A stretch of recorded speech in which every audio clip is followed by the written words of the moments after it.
Yes, I would like to welcome you all to this session, BPAG 172. Okay, ഇന്നലത്തെ continuation. Okay, ഇന്നലെ unit 12 വരെ എടുത്തിട്ടുണ്ടായിരുന്നു, unit 13. Okay, ഇന്ന് unit 13 decentralisation and local governance. Okay, അതായത് centralisation ആകുമ്പോൾ, അതായത് എല്ലാ പവറും ഒരു സ്ഥലത്താകുമ്പോൾ വലിയ ബുദ്ധിമുട്ട് വരും, നമുക്ക് ഭരണം നടത്താൻ പറ്റില്ല. മനസ്സിലായില്ല? ഇപ്പം നമ്മൾ ഓരോരോ കമ്പനിയിലെ ചീഫ് എക്സിക്യൂട്ടീവ് അവർ മറ്റുള്ളവർക്ക് ജനറൽ മാനേജർമാർക്കോ അല്ലെങ്കിൽ വേറെ സീനിയർ മാനേജർക്കോ ഒക്കെ ഡെലിഗേറ്റ് ചെയ്യും. അതാണ് ഡീസെൻട്രലൈസേഷൻ. പവർ മറ്റുള്ളവർക്ക് കൊടുക്കണം. പക്ഷേ ഇവിടെ ഒരു കാര്യമുണ്ട്, ഇത് എടുക്കുന്നതിൻ്റെ അഭിപ്രായം, ഈ പവർ ഡെലിഗേറ്റ് ചെയ്യുമ്പോൾ അത് ഡെലിഗേറ്റ് ചെയ്യാൻ പാടോ എന്നും കൂടി ആദ്യം നോക്കണം. മനസ്സിലായോ? അതായത് സബ് ഡെലിഗേഷൻ ഓഫ് പവേഴ്സ് എന്ന് വെച്ചാൽ, ഇപ്പൊ നമുക്ക് ചില പവർ നമ്മുടെ ഭരണഘടന എടുത്തോളൂ. ഭരണഘടനയുടെ ചില പവർ നമുക്ക് സബ് ഡെലിഗേറ്റ് ചെയ്യാൻ പറ്റില്ല. പറയട്ടെ ഏതാണ്? ഈ എമർജൻസിയിൽ നമ്മുടെ പ്രസിഡന്റ് ഓഫ് ഇന്ത്യ, അതില് നമ്മുടെ എക്സ്റ്റേണൽ വാർ ഇതൊക്കെ ഉണ്ടല്ലോ, അതൊക്കെ പ്രസിഡന്റ് ഓഫ് ഇന്ത്യക്കാണ് അതിനുള്ള അധികാരം. എക്സ്റ്റേണൽ നമ്മുടെ problems with other countries and other thing, അതേമാതിരി ഫൈനാൻഷ്യൽ എമർജൻസി ഡിക്ലെയർ ചെയ്യാനുള്ളത്, അങ്ങനെ ഇന്റേണൽ എമർജൻസി ഡിക്ലെയർ അത് പ്രസിഡന്റ് ഓഫ് ഇന്ത്യക്കാണ്. പക്ഷേ ഈ മൂന്നും പ്രസിഡന്റ് ഓഫ് ഇന്ത്യക്കാണ്. അത് ചിലപ്പോൾ ഡെലിഗേറ്റ് ചെയ്യാൻ പറ്റില്ല. അതേമാതിരി ഗവർണറുടെ ചിലത്, ഗവർണർ ചീഫ് മിനിസ്റ്ററെ നമ്മൾ അപ്പോയിന്റ് ചെയ്യുന്നു, അത് ആ പവർ വേറെ ആരെങ്കിലും കൊടുക്കാൻ പറ്റുമോ? അപ്പോൾ പവേഴ്സ് ഡെലിഗേറ്റ് ചെയ്യുന്നതിന് മുമ്പേ ഡെലിഗേറ്റ് ചെയ്യാൻ പറ്റുമോ എന്നും കൂടി നോക്കണം. അതേ പ്രകാരം നമ്മുടെ കമ്പനികളിൽ, കോർപ്പറേറ്റില് എല്ലാ പവറും ചെയർമാനോ അല്ലെങ്കിൽ മാനേജിംഗ് ഡയറക്ടർക്കോ ഡെലിഗേറ്റ് ചെയ്യാൻ പറ്റില്ല. സർട്ടൻ ഇത് അവരുടെ കയ്യിൽ തന്നെ വയ്ക്കും. കാരണം അത് ഡെലിഗേറ്റ് ചെയ്യാൻ അവർക്ക്, അതായത് ബോർഡ് ഓഫ് ഡയറക്ടേഴ്സോ അല്ലെങ്കിൽ ആർട്ടിക്കിൾസ് ആൻഡ് മെമ്മറാണ്ടം അസോസിയേഷൻ പ്രകാരം അവർക്ക് സബ് ഡെലിഗേറ്റ് ചെയ്യാനുള്ള അധികാരം ഉണ്ടെങ്കിൽ മാത്രമേ പറ്റൂ. ഓക്കെ, അപ്പോൾ decentralisation will help the governance properly, whether it is central, whether it is state, whether it is local government, അതിലൊക്കെ ഡെലിഗേഷൻ ഉണ്ട്. മനസ്സിലായില്ലേ? അപ്പൊ നമുക്ക് നമ്മുടെ ലോക്കൽ എടുക്കൂ, നമ്മുടെ ഗ്രാമപഞ്ചായത്ത് ഉണ്ട്, അല്ല നമ്മുടെ മുകളിൽ എടുക്കുക ലോക്കൽ സെൽഫ് ഗവൺമെന്റ്, നമ്മുടെ സ്റ്റേറ്റ് സെക്രട്ടേറിയറ്റ്, അവരുടെ മിനിസ്ട്രി ഡിപ്പാർട്ട്മെന്റ് ഉണ്ട്, അവര് കീഴിലാണ് അതൊക്കെ. ഡിസ്ട്രിക്റ്റിന്റെ അതേമാതിരിയുള്ള നമ്മുടെ ബ്ലോക്ക് പഞ്ചായത്തും ഗ്രാമപഞ്ചായത്തും ഒക്കെ, അതിനൊക്കെ ഓരോരുത്തർക്ക് പവർ ഉണ്ട്. അതൊക്കെ ഡെലിഗേറ്റ് ചെയ്തെടുക്കണം ഓരോരുത്തർക്ക്. ഇന്ന ആൾക്ക് ഇന്നത് വരെ അപ്രൂവ് ചെയ്യാനുള്ള അധികാരമുണ്ട്. ഇത്രയേ ഉള്ളൂ, അത് ക്രോസ് ചെയ്യാൻ പാടില്ല. ഓക്കെ, അപ്പോൾ എന്താണ് ഡീസെൻട്രലൈസേഷൻ? കൺസെപ്റ്റ് ഓഫ് ഡീസെൻട്രലൈസേഷൻ എന്താണ് കൺസെപ്റ്റ് അറിയോ? എല്ലാ പവറും നമുക്ക് എല്ലാം ചെയ്യാൻ പറ്റില്ലല്ലോ. പവർ ഡെലിഗേറ്റ് ചെയ്യണ്ടേ, എന്നാലല്ലേ സക്സസ് ഉണ്ടാവൂ. അല്ലാണ്ട് എല്ലാം നമ്മൾ, അതൊക്കെ രാജാക്കന്മാർക്ക് പറ്റും. അതെ, എല്ലാ പവറും അവരുടെ, വേറൊരാൾക്ക് അധികാരമില്ല ചിലത്. മനസ്സിലായി? എല്ലാം നമ്മുടെ king, take the example of north Korea, അതേമാതിരി മറ്റുള്ള രാജ്യങ്ങളിൽ പേര് പറയുന്നില്ല, അവിടെ അവരാണ് ആ തീരുമാനം എടുക്കേണ്ടത്. അവരാണ് തീരുമാനം. അതിന് എഗെയിൻസ്റ്റ് ആയിട്ട് ഒരാൾക്കും പ്രവർത്തിക്കാൻ പറ്റില്ല. പക്ഷെ നമ്മുടെ ഡെമോക്രാറ്റിക് കൺട്രി ആയതുകൊണ്ട് decentralisation will help the local state, local, അതല്ല central government to ensure smooth governance all over the country. ഇത് തന്നെയാണ് മറ്റുള്ള ലോകത്തിലും ഓരോരോ ഇത്. ഇപ്പൊ നമ്മുടെ UNOന്റെ ഓരോരോ ഇതെടുത്തു, അതിനൊക്കെ സബ്സിഡറീസ് ഉണ്ട്. മനസ്സിലായോ? അല്ലാണ്ട് UNO എല്ലാ പവറും കൊടുക്കുന്നില്ല. യുനിസെഫ് ഉണ്ട്, WTO ഉണ്ട്, ഓരോന്നും ഓരോ പർപ്പസിന് വേണ്ടിയിട്ടാണ് ക്രിയേറ്റ് ചെയ്തിരിക്കുന്നത്. അപ്പോ അതാണ് കൺസെപ്റ്റ്. രണ്ട്, ഇമ്പോർട്ടൻസ് പറഞ്ഞു കഴിഞ്ഞു ഞാൻ, വളരെ പ്രധാനപ്പെട്ടതാണ്. അതായത് ഡിസൈഡ് ഒബ്ജക്റ്റീവ്സ് അച്ചീവ് ചെയ്യണം വെച്ചാൽ ഡീസെൻട്രലൈസേഷൻ വേണം. നിങ്ങൾ ആഗ്രഹിക്കുന്ന ഇത് സഫലമാകണമെങ്കിൽ ഡീസെൻട്രലൈസേഷൻ വേണം. പിന്നെ ഡയമെൻഷൻസ് അത് ഇതെല്ലാം വരുന്നുണ്ട്. ഓക്കെ, ഡീസെൻട്രലൈസേഷൻ ചില സ്പെല്ലിംഗ് മിസ്റ്റേക്ക് ഉണ്ട്, ശ്രദ്ധിക്കണം. ഒരു ബിയർ വിത്ത് മീ, കാരണം അത് I was not well actually ഇത് വൈൽ ടൈപ്പിംഗ് ദിസ്. അവിടെ മുകളിലും കണ്ടു ഒരു സ്പെല്ലിംഗ് എറർ ഉണ്ട്. Hurriedly I did that. അപ്പോൾ അതുകൊണ്ട് ചില സ്പെല്ലിംഗ് മിസ്റ്റേക്ക് ഉണ്ട്. കൈൻഡ്ലി ബിയർ വിത്ത് മീ, കാരണം I was not well while typing this. So decentralisation and local governance, okay, അത് നമ്മൾ പറയാം. പിന്നെ ഡീസെൻട്രലൈസേഷൻ പാറ്റേൺ ഇന്ത്യ 73 74 നമ്മുടെ ഭരണഘടന അമെൻഡ്മെന്റ് 73 പറഞ്ഞാൽ നമ്മുടെ പഞ്ചായത്ത് രാജ് സിസ്റ്റമാണ്. 74 പറഞ്ഞ അർബൻ നമ്മുടെ മുനിസിപ്പാലിറ്റി മുനിസിപ്പൽ കോർപ്പറേഷൻ അമെൻമെന്റ് ആണ്. അത് വിശദീകരിച്ച് പറയാം. പിന്നെ ഫങ്ഷനിങ് ഓഫ് പഞ്ചായത്ത് രാജ് വരുന്നു. പിന്നെ യെസ്, അടുത്തത് എന്താണത്? അസസ്മെന്റ്. സോറി, ഞാൻ പറഞ്ഞു കഴിഞ്ഞു ഈ ചില ഫിഗറിന് ഇതുണ്ട്. അസസ്മെന്റ് കറക്റ്റായിട്ട് ഞാൻ പറഞ്ഞുതരാം. Assessment of the functioning of urban local bodies, അതായത് മുനിസിപ്പാലിറ്റി, മുനിസിപ്പൽ കോർപ്പറേഷൻ, ഇതൊക്കെയാണ് അതിൽ വരുന്നത്. Introduction. There has a wave of efforts globally to reform. അപ്പോൾ ലോകത്തിൽ ആകമാനം റിഫോമിങ് ചെയ്യാൻ വേണ്ടിയിട്ട് ഇപ്പോൾ എസ്പെഷ്യലി ഇന്നത്തെ കാലത്ത് ഗ്ലോബലൈസേഷന് ശേഷം എല്ലാ രാജ്യങ്ങളും വികസിച്ചു കൊണ്ടിരിക്കുകയാണ്. അതിനുവേണ്ടി ശ്രമിക്കുന്നു. The state especially since late 1980 ശേഷം, പിന്നെ അതായത് 90 മുമ്പേ തന്നെ ആരംഭിച്ചു. ഇന്ത്യ അതേ പ്രകാരമാണ്. ഇന്ത്യക്ക് നോക്കിയോളൂ, 1991 ശേഷമുള്ള വികസനം എവിടെ എത്തി നോക്കിയോളൂ, എത്രയോ മുമ്പിലാണ് ഇന്ത്യ. മനസ്സിലായോ? സോ ദ ബേസിക് ഐഡിയ, ഒന്നാമത് അതിന്റെ പ്രധാന കാരണം സ്ട്രോങ് ഗവൺമെന്റ് ആണ് ഇന്ത്യയിൽ. മറ്റുള്ള രാജ്യങ്ങളെ പറ്റി ഇപ്പോൾ പാകിസ്ഥാന്റെ ഒക്കെ നോക്കിയോളൂ, ഇവിടെ സ്ട്രോങ് ഗവൺമെന്റ് ആണ്. എന്താ കാരണം എന്ന് വെച്ചാൽ ഫുൾ മെജോറിറ്റി ഉണ്ട്, രാജ്യസഭ, ലോകസഭ. അപ്പോൾ it is very easy to take decisions and implement. അതേപോലെ സ്റ്റേറ്റും അതെ, ഏത് പാർട്ടി ഭരിക്കാനും അവർക്ക് നല്ല സഫീഷ്യന്റ് ആയിട്ടുള്ള പിന്നെ മെജോറിറ്റി ഉണ്ട്. So it will help them to take policy decisions and implementation smoothly. അതായത് പോളിസി ഇത് എടുക്കണമെന്നുണ്ടെങ്കിൽ അതിനൊക്കെ ഈ മെജോറിറ്റി വേണം. So the basic idea behind this way to bring അതെ. അപ്പൊ വേറൊരു കാര്യം, പ്രൈവറ്റ് പ്ലേയേഴ്സ് കളിക്കുന്നുണ്ട്. അത് ഇന്നലെ ഞാൻ പറഞ്ഞില്ല. അതുകൊണ്ട് അവർക്ക് ഇതുണ്ട്.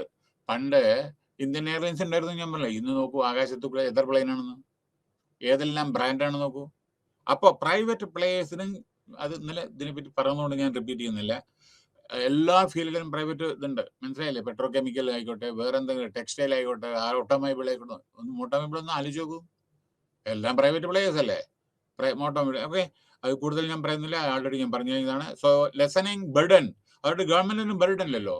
Burden to in making it more effective and accountable.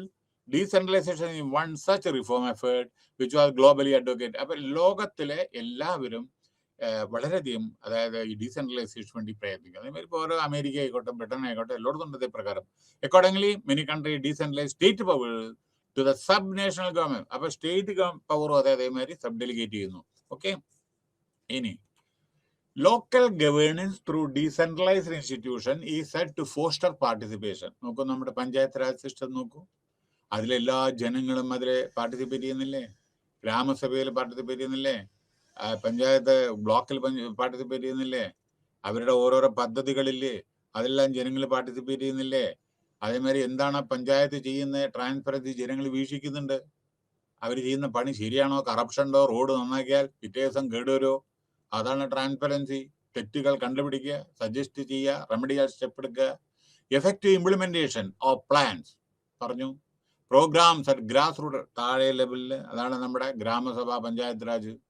Harnessing the available human resources, എല്ലാം നമ്മുടെ ജനങ്ങളെ ഇപ്പോൾ അത് വരുന്നുണ്ട്. എന്താണ് ഇന്ത്യ ആ സമയത്ത് നിങ്ങൾക്ക് പറഞ്ഞുതരാം. So in this unit we shall discuss the concept of decentralisation. അപ്പോൾ ഈ യൂണിറ്റിൽ ഡീസെൻട്രലൈസേഷന്റെ കൺസെപ്റ്റിനെ പറ്റി, ഇമ്പോർട്ടൻസിനെ പറ്റിയും, പഞ്ചായത്ത് രാജ് സിസ്റ്റത്തിനെ പറ്റിയിട്ടും അർബൻ ലോക്കൽ ബോഡീസിനെ പറ്റിയാണ് പറയാൻ പോകുന്നത്. ഇനി അടുത്തത് പറയുന്നതിൻ്റെ മുമ്പേ ചില കാര്യങ്ങൾ ഓർക്കുക. മനസ്സിലായില്ലേ? അതായത് അഡീഷണൽ എന്താണ് ഇന്ത്യ, എന്നാലേ ഡീസെൻട്രലൈസേഷൻ മനസ്സിലാവൂ. ഇന്ത്യയിലും ചില കാര്യങ്ങൾ, ചില പോയിന്റ്, എല്ലാ പോയിന്റും ഇല്ല, ചില പോയിന്റുകൾ ഞാൻ പറയാം നിങ്ങളുടെ ഇൻഫർമേഷന്.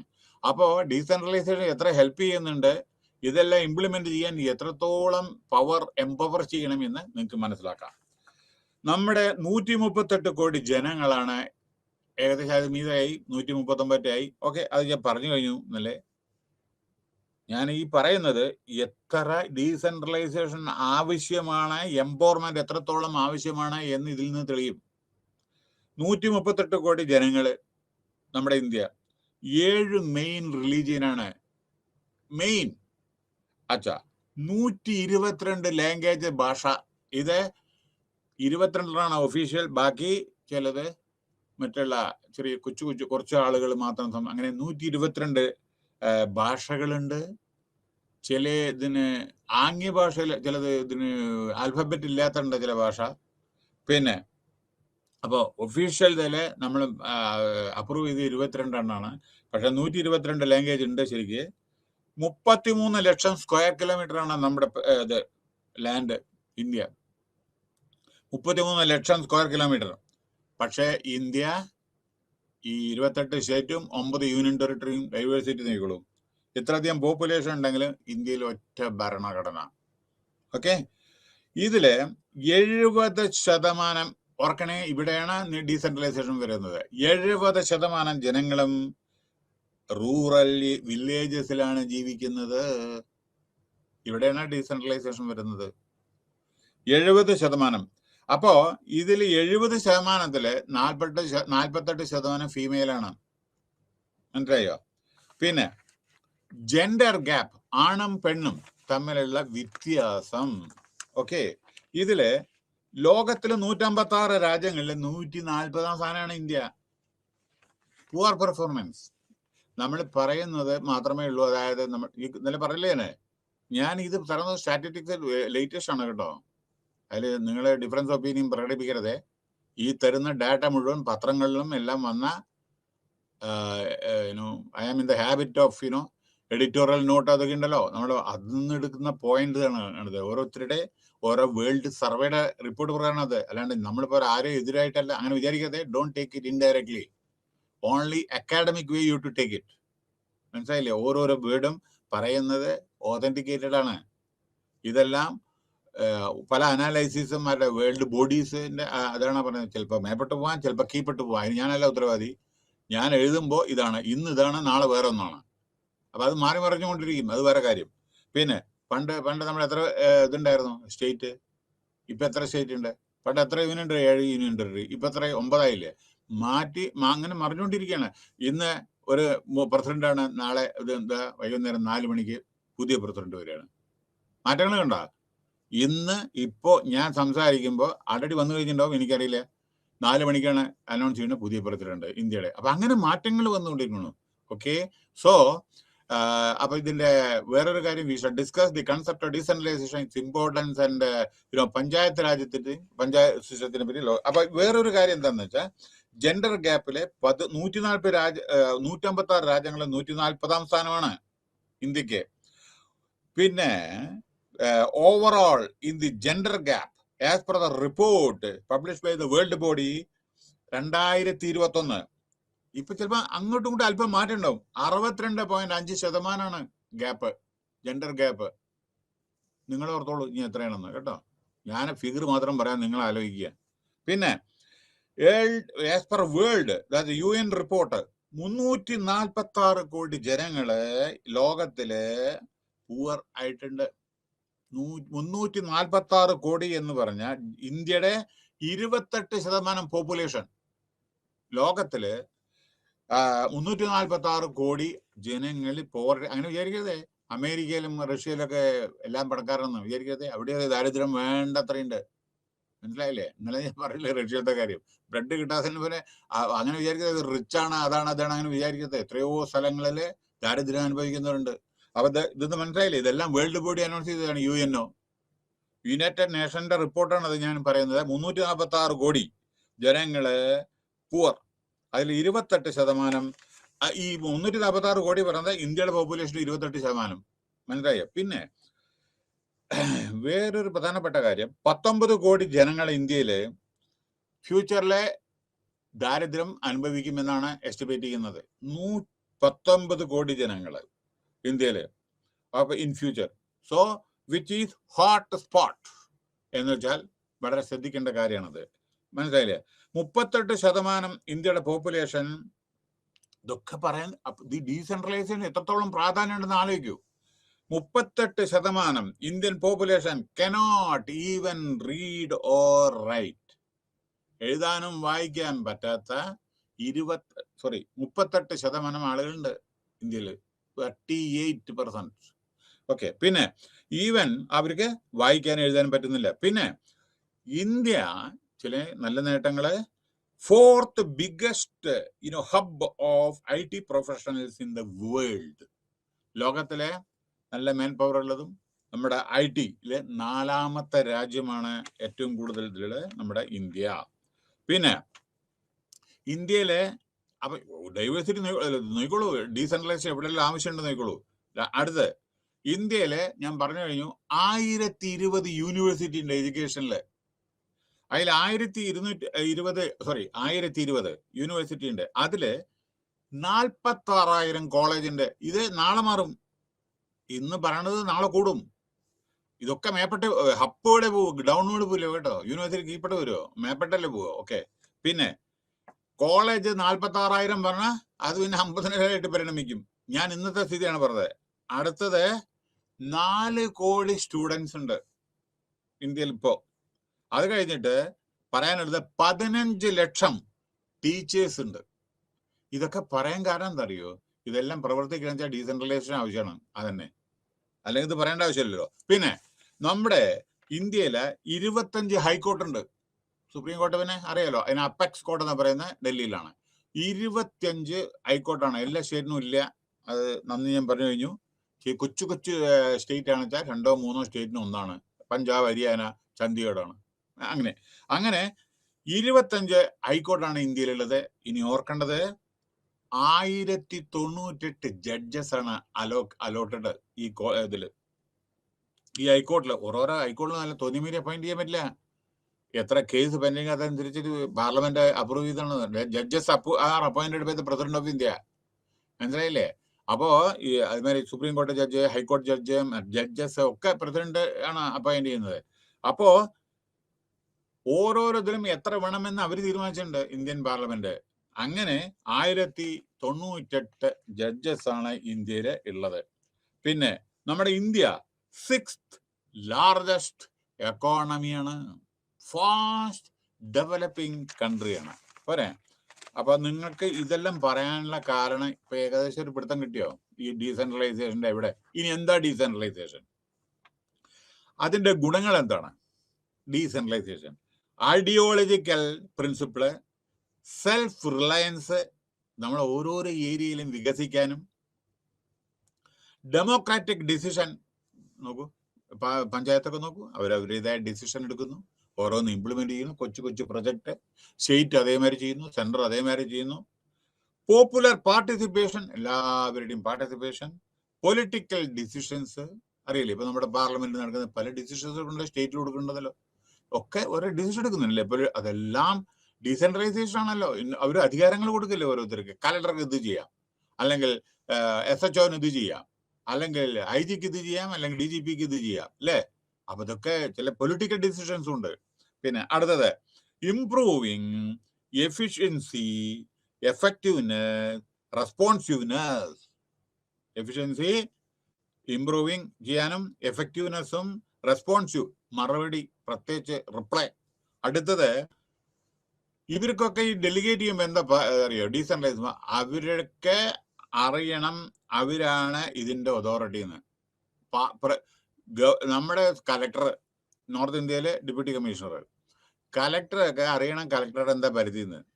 അയാൾക്ക് ഒരു ഡിസ്ട്രിക്ട് ഇതാണ് ഏറ്റവും വലിയ സീനിയർ ഓഫീസറാണ് ഡിസ്ട്രിക്റ്റില്, അയാളാണ് ഭരണാധികാരി. അപ്പോ അയാളുടെ നിക്ഷിപ്തമായ കാര്യങ്ങൾ അയാൾ ചെയ്യണം.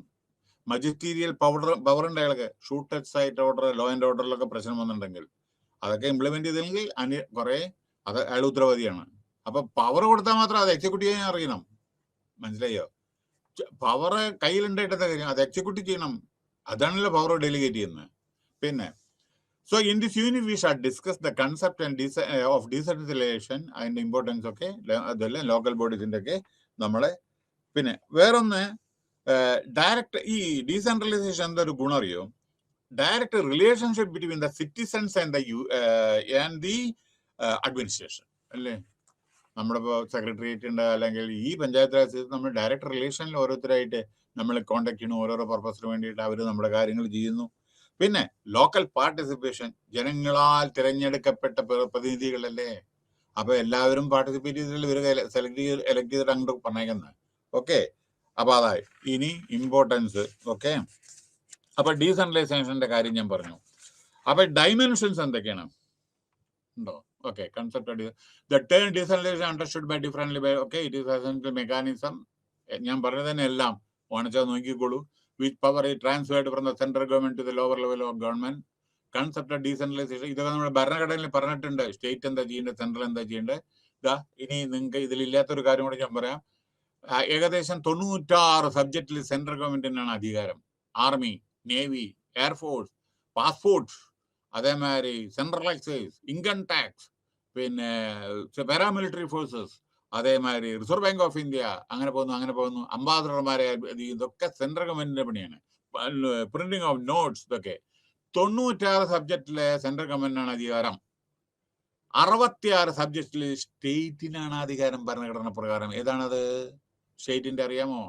ജനങ്ങളുടെ നന്മ, law and order, irrigation, food supply, public distribution system, jail administration, ഇതാ പോകുന്നു, അഗ്രികൾച്ചർ പോകുന്നു, ഇങ്ങനെയൊക്കെ. അതൊക്കെ സ്റ്റേറ്റ്. പിന്നെ പ്രധാനപ്പെട്ട ഒരു കാര്യം കൂടി ഓർക്കണം. അപ്പൊ സെൻട്രൽ ലിസ്റ്റായി, സ്റ്റേറ്റ് ലിസ്റ്റായി. ഞാൻ പറഞ്ഞില്ലേ 96, 66 സ്റ്റേറ്റ്. അത് കൂടാനുണ്ട് വേറൊന്ന്, കൺകറന്റ് ലിസ്റ്റ് 47. സ്റ്റേറ്റിനും സെൻട്രൽ ഗവൺമെന്റും, അതായത് ഒരാൾക്ക് മാത്രം ഡിസിഷൻ എടുക്കാൻ പറ്റില്ല, രണ്ടുപേരും കൂടി കൂടിയിട്ട് എടുക്കേണ്ട ഡിസിഷൻ ഉണ്ട്. അതെന്താണ്? മാരേജ്, ഡൈവേഴ്സ്, അതായത് തമിഴ്നാട്ടിലുള്ള ആളുകൾക്ക് ജമ്മു കാശ്മീരിൽ കല്യാണം കഴിക്കാൻ പാടുന്നുണ്ട്. അപ്പൊ അതിൽ സപ്പോസ് മാരേജ് ആരാ രജിസ്റ്റർ ചെയ്യണ്ടേ? അല്ല, നീ തമിഴ്നാട്ടിലത്തെ ആളാണ്, ഞാൻ ജമ്മു കാശ്മീരിലോ അല്ലെങ്കിൽ ഉത്തരാഖണ്ഡിലോ രജിസ്റ്റർ ചെയ്യാൻ പറ്റില്ല എന്ന് പറയാൻ പറ്റുമോ? ഭരണഘടന പ്രകാരം you can marry, you can select any religion, caste or whatever is there throughout the country, all are equal. മനസ്സിലായില്ലേ? അപ്പോ ഇത്തരത്തിലുള്ള മാരേജിന്റെ എന്തെങ്കിലും ഡിസ്പ്യൂട്ടോ എന്തെങ്കിലും വരുമ്പോ കൺകറന്റ് ലിസ്റ്റ് ആണ്. ഇനി ഡൈവേഴ്സ് ചെയ്യണം, അതും കൺകറന്റ് ലിസ്റ്റ് ആണ്. മാരേജ് കൺകറന്റ് ലിസ്റ്റ് ആണ്. ഡൈവേഴ്സ്, ക്രൈം, അതും അതെ. ചില സമയത്ത് ഇവിടെ എന്തെങ്കിലും ചെയ്തിട്ട് അങ്ങോട്ട് പോകും, അപ്പൊ അതും ചിലപ്പോൾ സെൻട്രൽ. ലേബർ സെൻട്രൽ ലിസ്റ്റ് ആണ്. Concurrent list. ഇനി കൺകറന്റ് ലിസ്റ്റിൽ വളരെ രസകരമായ ഒരു കാര്യം പറയാം. നോക്കൂ, ഈ നമ്മുടെ കാവേരി വാട്ടർ ഞാൻ പറഞ്ഞില്ലേ, 3-4 സംസ്ഥാനത്തിന് അധികാരപ്പെട്ടതാണ് ഈ വെള്ളം. കാവേരി പറഞ്ഞ സ്റ്റാർട്ട് ചെയ്യുന്നതും, അതേമാതിരി കർണാടകയ്ക്ക് അവകാശമുണ്ട്, തമിഴ്നാടിന് അവകാശമുണ്ട്, പോണ്ടിച്ചേരിക്ക് അവകാശമുണ്ട്, കേരളത്തിന് അവകാശമുണ്ട്. അപ്പൊ ഒരു കാര്യം എന്താ പറഞ്ഞാൽ, ഇവിടെ ഏറ്റവും കൂടുതൽ ഒഴുകുന്നത് കർണാടകയിൽ നിന്നാണ്. അപ്പൊ കർണാടകയ്ക്ക് പറയും ഞങ്ങൾ വെള്ളം താഴ്ത്തി കൊടുക്കില്ല എന്ന്. വെള്ളം താഴേക്കല്ലേ ഒഴുകൂ, വെള്ളം മേപ്പെട്ട് ഒഴുകില്ലല്ലോ.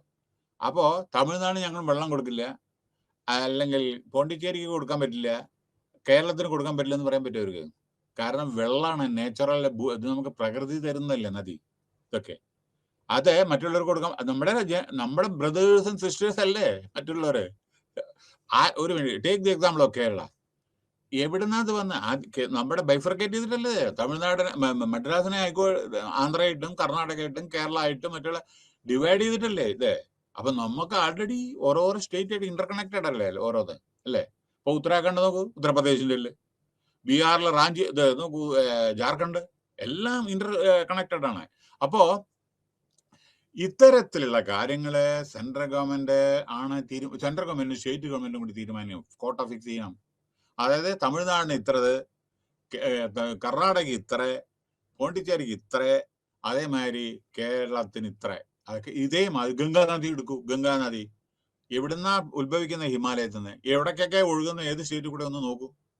അത് സപ്പോസ് നമ്മുടെ പറയണേ ഉത്തർപ്രദേശ് ഞാൻ അങ്ങോട്ട് കൊടുക്കില്ല, ബീഹാറിന് വെള്ളം കൊടുക്കില്ല, കൽക്കട്ടയ്ക്ക് വെള്ളം കൊടുക്കില്ല എന്ന് പറഞ്ഞ എന്താ സ്ഥിതി? അപ്പൊ അത് ഒരാളുടെ സ്വത്തല്ലല്ലോ നദി. അതാണ് central government in consultation with the state government can take A decision, that is called നമ്മുടെ ഇത്. പിന്നെ വേറെ ചില കാര്യങ്ങൾ അനവധി ഉണ്ട്, വേറെ പലതും. കൂടുതൽ ഞാൻ പറയുന്നില്ല. 46 or 49 സബ്ജക്റ്റ് കൺകറന്റ് ലിസ്റ്റ്. അത് കൂടുതൽ ഞാൻ പറയേണ്ട ആവശ്യമില്ല, ഏകദേശം നിങ്ങൾക്ക് ഐഡിയ കിട്ടിയിട്ടുണ്ടാവും. അപ്പൊ 3 ലിസ്റ്റ് ഇട്ടത് നിങ്ങൾ ഓർക്കണം: central list, state list and concurrent list. So അപ്പൊ ഓരോന്നിനും ഓരോ പവർ ഉണ്ട്. അപ്പൊ ഒരു കാര്യം, ഇതേ ലിസ്റ്റ് പ്രകാരം ഓരോരുത്തർക്ക് അധികാരമുണ്ട്. അപ്പൊ ഡെലിഗേഷൻ ആയി, എവിടെ ഡീസെൻട്രലൈസേഷൻ ആയി. മനസ്സിലായില്ലേ? അതാണ് പറയുന്നത്. പിന്നെ ഇപ്പൊ ജയില്, അത് സ്റ്റേറ്റിന്റെ അധികാരമാണ്, അപ്പൊ ഡീസെൻട്രലൈസേഷൻ ആയില്ലേ? ഓക്കെ. അഗ്രികൾച്ചർ സ്റ്റേറ്റിന്റെ ആണ്, അപ്പൊ അഗ്രികൾച്ചറിന്റെ കണക്റ്റഡ് എല്ലാം സ്റ്റേറ്റ് നോക്കില്ലേ? പോലീസ്, ലോ ആൻഡ് ഓർഡർ കേട്ടോ. പോലീസ് പറഞ്ഞാൽ ലോ ആൻഡ് ഓർഡർ. പോലീസ് പറഞ്ഞ പാരാമിലിറ്ററി ഫോഴ്സിൽ എടുക്കരുത്, പാരാമിലിറ്ററി ഫോഴ്സ് സെൻട്രലിൽ വരും. അതായത് BSF, CRPF, അതേമാതിരി പല ആസാം റൈഫിൾസ് അതൊക്കെ അവിടെ വരെ ഇന്തോ ടിബറ്റൻ ബോർഡർ ഫോഴ്സ് അതെല്ലാം സെൻട്രൽ ഗവൺമെന്റിന്റെ ഹോം മിനിസ്റ്ററുടെ. മനസ്സിലായില്ലേ? ആർമി, നേവി, എയർഫോഴ്സ് അത് ഡിഫൻസിന്റെയാണ്. മിനിസ്റ്റർ ഓഫ് ഡിഫൻസ് അതും സെൻട്രലിന്റെയാണ്. അപ്പൊ ഇതൊക്കെ ഡീസെൻട്രലൈസ്. ആർമി, നേവി, എയർഫോഴ്സ് ഇതൊക്കെ ഡീസെൻട്രലൈസ്ഡ് അല്ലേ? അല്ലാണ്ട് എല്ലാം കൂടി ഒന്നങ്ങടെ പണ്ട് ഇങ്ങനെ ഉണ്ടായിരുന്നു. നമ്മുടെ സ്വാതന്ത്ര്യത്തിന് ശേഷം ആർമി, നേവി, എയർഫോഴ്സ് ഇതിന്റെ ഒറ്റ കമാൻഡർ ഉണ്ടായിരുന്നു, കറിയപ്പ, തിമ്മയ്യ. ഇവരൊക്കെയാണ് ഇതിന്റെ ഒറ്റയാളുടെ കീഴിലുണ്ടായിരുന്നു ഈ മൂന്നും. അതേ പ്രകാരം നമ്മുടെ department of atomic energy, department of space, department of electronic ഒറ്റയാളുടെ കീഴിലുണ്ടായിരുന്നു. മനസ്സിലായോ? വിക്രം സാരാഭായ് അതേമാതിരിയുള്ള. അത് കഴിഞ്ഞ് ബൈഫർക്കേറ്റ് ചെയ്തു. കാരണം എന്താ പറയുക? ഡീസെൻട്രലൈസ്. കാരണം ഇത് ഓരോന്നും ഓരോ ലൈനാണ്. സ്പേസ് പ്രോഗ്രാം ഡിഫറെന്റ് ആണ്, അറ്റോമിക് എനർജി ഡിഫറെന്റ് ആണ്, ന്യൂക്ലിയർ പവർ പ്ലാന്റ്സ്. അപ്പൊ അതിലൊക്കെ കോൺസെൻട്രേറ്റ് ചെയ്യാൻ ഡീസെൻട്രലൈസേഷൻ വേണം. പക്ഷെ ഇതൊക്കെ ഇവരെല്ലാം പ്രധാനമന്ത്രിയുടെ കീഴിൽ വരുന്ന പോർട്ട്ഫോളിയോ ആണതും കൂടി മറക്കരുത്. ഓക്കെ, അതായത് ഈ അറ്റോമിക് എനർജി, സ്പേസും ഇതൊക്കെ ഉണ്ടല്ലോ, ഇതൊക്കെ പ്രധാനമന്ത്രി മിനിസ്റ്ററുണ്ട്. പക്ഷെ അന്തിമ തീരുമാനം പ്രധാനമന്ത്രിയാണ് എല്ലാ കാര്യത്തിലും, കേട്ടോ. അപ്പോ ഇതൊക്കെ ഡീസെൻട്രലൈസേഷൻ ആണ്. ഓക്കെ, നൗ ഇനി ഡൈമെൻഷൻസ് ഓഫ് സെൻട്രലൈസ്, അതായത് പൊളിറ്റിക്കൽ നോക്കൂ. പൊളിറ്റിക്കൽ ഡീസെൻട്രലൈസേഷൻ ലോകസഭ, രാജ്യസഭ, പാർലമെന്റിൽ, മനസ്സിലായി? ഇവിടെ legislative assembly, legislative council, political പ്രധാനമന്ത്രി, അതേമാതിരി പൊളിറ്റിക്കൽ ചീഫ് മിനിസ്റ്റർ, ഇതെല്ലാം പറഞ്ഞ കണ്ടോ? Political decentralise. അവർക്ക് എന്നുവെച്ചാൽ ഇവർക്കൊക്കെ ഓരോരുത്തരും പവർ അല്ലേ? പ്രധാനമന്ത്രി എല്ലാ എക്സിക്യൂട്ടീവ് അപ്പോയിന്റ്മെന്റും പ്രധാനമന്ത്രി അപ്രൂവ് ചെയ്യണം സെൻട്രൽ ഗവൺമെന്റില്. ഇവിടെ സ്റ്റേറ്റിൽ എല്ലാം ചീഫ് മിനിസ്റ്ററാണ് ചെയ്യുന്നത്. മനസ്സിലായോ? അപ്പൊ ഓരോരുത്തർക്കും അധികാരമില്ലേ? അതാണ് പൊളിറ്റിക്കൽ ഡീസെൻട്രലൈസേഷൻ. അവരാണ് തീരുമാനം എടുക്കുക. അവർക്ക് പവർ ഉണ്ട് ഓരോരോ കാര്യങ്ങൾക്ക്. മനസ്സിലായില്ലേ? നെക്സ്റ്റ്, പഞ്ചായത്ത് രാജ് സിസ്റ്റം അത് വരുന്നുണ്ട്, അത് ഞാൻ അപ്പൊ പറയാം. അഡ്മിനിസ്ട്രേഷണൽ ഡീസെൻട്രലൈസേഷൻ നോക്കൂ. Take the example IAS, UPSC examination conduct ചെയ്യുന്നത്. പക്ഷെ ഓരോരോ സ്റ്റേറ്റിന് കൊടുക്കുന്നത് UPSC അല്ലേ? Kerala cadre, union territory cadre, Punjab cadre, Delhi cadre, അത് യൂണിയൻ ടെറിട്ടറി ഇതിൽ വരുന്നുണ്ട്. മറ്റേ ഉത്തർപ്രദേശ് കേഡർ, അത് തീരുമാനിക്കണം. അപ്പൊ ഡീസെൻട്രലൈസേഷൻ. അപ്പൊ നമ്മുടെ അഡ്മിനിസ്ട്രേറ്റീവ് ഇത് ഇങ്ങോട്ട് വരില്ലേ? അതേമാതിരി IPS എഗെയിൻ സെൻട്രലിലുണ്ട്, സ്റ്റേറ്റിലുണ്ട്. അപ്പൊ ഓരോരുത്തർ ഇത് കൊടുക്കും. പക്ഷെ ചിലത് സെൻട്രലൈസ്ഡ് ആണ്. Income tax. പക്ഷെ അതിന്റെ ഓർഗനൈസേഷണൽ റീജിയണൽ ഓഫീസോ മറ്റേ സോണൽ ഓഫീസോ അത് വേറെ. ഞാൻ പറയുന്നത് ഡയറക്ട്ലി അവരാണ് ഹാൻഡിൽ ചെയ്യുന്നത് ഡൽഹിയിൽ. മനസ്സിലായില്ലേ? അപ്പൊ അങ്ങനെയുണ്ട്. ഇതൊക്കെ മനസ്സിലാക്കണം വ്യത്യാസങ്ങൾ. അപ്പോൾ ഡെമോക്രാറ്റിക് ഡീസെൻട്രലൈസേഷൻ ആണ് ഇതൊക്കെ. Administrative decentralisation. പിന്നെ ഫങ്ഷണൽ ഡീസെൻട്രലൈസേഷൻ നോക്കൂ. നമ്മുടെ പ്രധാനമന്ത്രി സപ്പോസ് മോഡിജി, അയാളുടെ കീഴില്, അദ്ദേഹത്തിന്റെ കീഴില് എത്രയോ മന്ത്രിമാരല്ലേ? ക്യാബിനറ്റ് മന്ത്രിമാര്. അറിയാമോ നിങ്ങൾക്ക് എത്ര ടൈപ്പ് ഉണ്ടെന്ന്? ഇപ്പൊ 3 ടൈപ്പാണ്. ഒന്ന് minister, cabinet minister. 2 minister of state. 3 independent ministers, independent portfolio. 3 വിധമാണ്. പണ്ട് ഡെപ്യൂട്ടി മിനിസ്റ്റേഴ്സ് ഉണ്ടായിരുന്നു, ഇപ്പൊ ഇല്ല തോന്നുന്നുണ്ട്. മിനിസ്റ്റർ ഓഫ് സ്റ്റേറ്റ് ആണ്. പണ്ട് ഡെപ്യൂട്ടി മിനിസ്റ്റർ എന്നൊക്കെ ഒരു കാലത്തല്ല, ഒരു 20 കൊല്ലം മുമ്പ്, 25 കൊല്ലം മുമ്പേ നമ്മുടെ ഇന്ദിരാഗാന്ധി അതേമാതിരി മറ്റുള്ള പ്രധാനമന്ത്രിയായിരിക്കുന്ന സമയത്തൊക്കെ ഡെപ്യൂട്ടി മിനിസ്റ്റർ ഉണ്ടായിരുന്നു. ഇപ്പൊ നമ്മുടെ ക്യാബിനറ്റ് മിനിസ്റ്റർ. വ്യത്യാസങ്ങളുണ്ട് ഈ 3 എണ്ണത്തിനും. 3 കാറ്റഗറിക്ക്. ക്യാബിനറ്റ് മിനിസ്റ്റർക്ക് മാത്രമേ cabinet meeting presided over the prime minister appoint ചെയ്യാൻ പറ്റൂ, അറ്റൻഡ് ചെയ്യാൻ പറ്റൂ ക്യാബിനറ്റ് മീറ്റിംഗില്. മിനിസ്റ്റർ ഓഫ് സ്റ്റേറ്റിനെ എന്തെങ്കിലും കാര്യം അറിയണമെങ്കിൽ ആ സമയത്ത് മാത്രം വിളിക്കും. മനസ്സിലായോ? പിന്നെ ചെറിയ ഡിപ്പാർട്ട്മെന്റ് ആണ് വിചാരിക്കുക, അവിടെ ഫുൾ പേജ് ഒരു മന്ത്രി ആവശ്യമില്ലെങ്കിൽ ഇൻഡിപെൻഡന്റ് ചാർജ് കൊടുക്കും. ചിലപ്പോൾ കോമേഴ്സ് ആയിക്കോട്ടെ, വേറെ എന്തെങ്കിലും ആയിക്കോട്ടെ, അത് ഒരു മുതിർന്ന ഒരു മന്ത്രി ഹാൻഡിൽ ചെയ്യും. പക്ഷേ ഇയാൾക്കും അതെ ക്യാബിനറ്റ് മീറ്റിംഗിൽ അറ്റൻഡ് ചെയ്യാൻ പറ്റില്ല. പക്ഷെ വിളിച്ചാൽ ആ പോർട്ട്ഫോളിയോയിലെ പറ്റി അല്ലെങ്കിൽ ആ മന്ത്രിസഭ വിളിച്ചിട്ട് എന്തെങ്കിലും ബഡ്ജറ്റോ എന്തെങ്കിലും ഉണ്ടല്ലോ, ആ സമയത്ത് മീറ്റിംഗിൽ അറ്റൻഡ് ചെയ്യും. അത് കഴിഞ്ഞ് പൊക്കോളണം. പക്ഷെ ക്യാബിനറ്റ് മിനിസ്റ്റർ അങ്ങനെയല്ല. ക്യാബിനറ്റ് മിനിസ്റ്റർ എല്ലാ ഡിസിഷൻ കഴിയുന്നവരെ അവിടെ ഇരിക്കും, പ്രധാനമന്ത്രിയുടെ ഇത്. അപ്പോൾ ഈ 3 കേട്ടറിയേണ്ട, അതും കൂടി ശ്രദ്ധിക്കുക. അപ്പോ അതായി. പിന്നെ ഫംഗ്ഷൻ. അപ്പൊ ഞാൻ പറയാൻ കാരണം എന്താ വെച്ചാൽ നോക്കൂ, പ്രധാനമന്ത്രി overall chief real executive. Defence minister നോക്കോളൂ, ഫങ്ഷണൽ. അയാളെ എല്ലാ ഡിഫൻസ് പറഞ്ഞാൽ നിങ്ങൾക്ക് അറിയാമോ എത്ര ഡിപ്പാർട്ട്മെന്റ് ഉണ്ടെന്ന്? ഡിപ്പാർട്ട്മെന്റ് മിലിറ്ററി സെക്രട്ടറി ഉണ്ട്, ഡിഫൻസ് സെക്രട്ടറി ഉണ്ട്, ഡിഫൻസ് റിസർച്ച് അതിന് സെക്രട്ടറി ഉണ്ട്, ഡിഫൻസിന്റെ കീഴിൽ പബ്ലിക് സെക്ടർ അണ്ടർടേക്കിംഗ് ഉണ്ട്, അതിന് വേറൊരു സെക്രട്ടറി ഉണ്ട്, ഉരുപ്പടിയുണ്ട്. അപ്പോ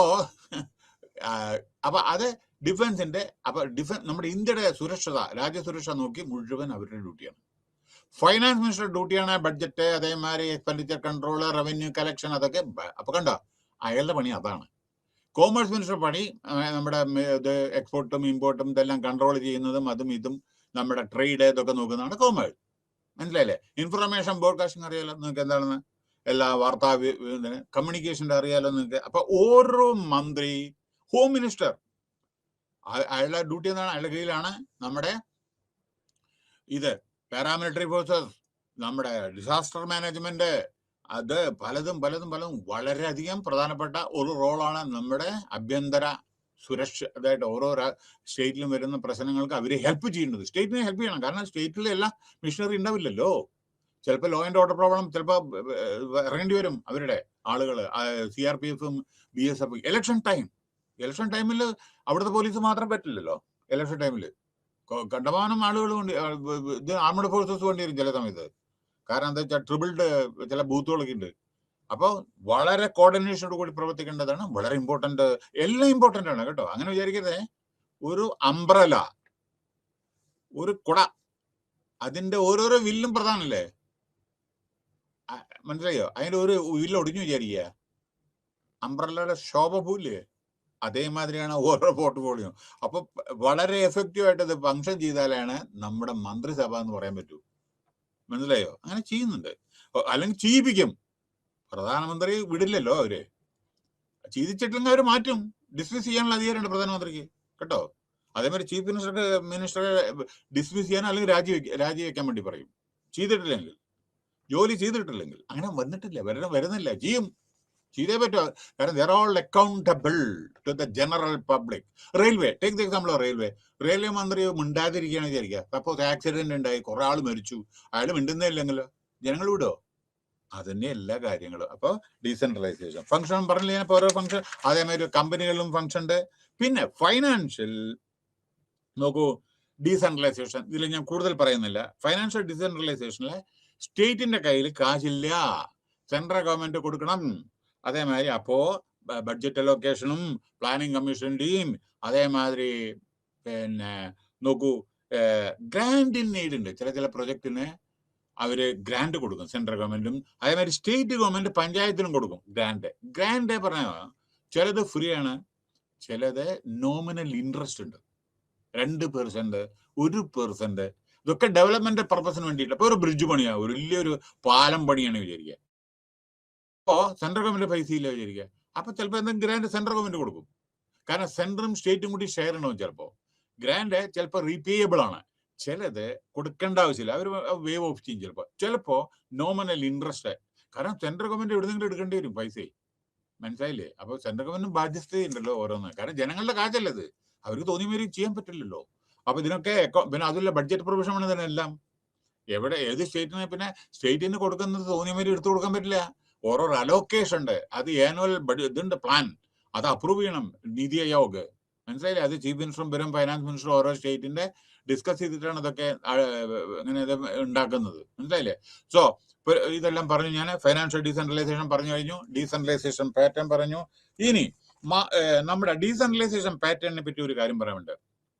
മഹാത്മാഗാന്ധി, അതായത് അദ്ദേഹം നമ്മുടെ രാഷ്ട്രപിതാവ്, അദ്ദേഹത്തിന്റെ വിഷൻ എന്തായിരുന്നു അറിയോ? അതായത് political powers would be decentralised.